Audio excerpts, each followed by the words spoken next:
Alright, so I had to bring the car back. I had this one for a couple days, driving it around a little bit.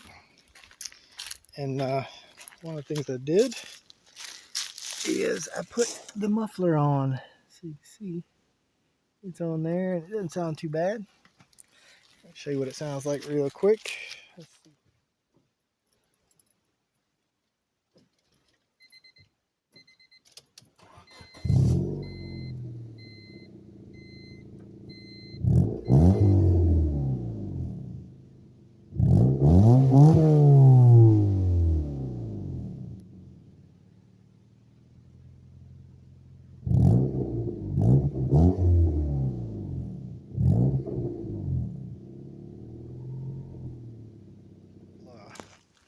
So glad we got it installed. It needs to be washed, but that ain't happening.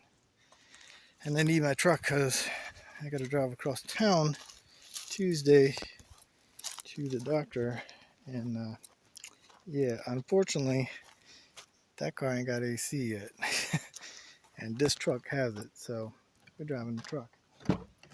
So my silver Honda has it, but I basically have the dash kind of torn apart in that car, so that's what it is. All right, you guys take it easy. Peace.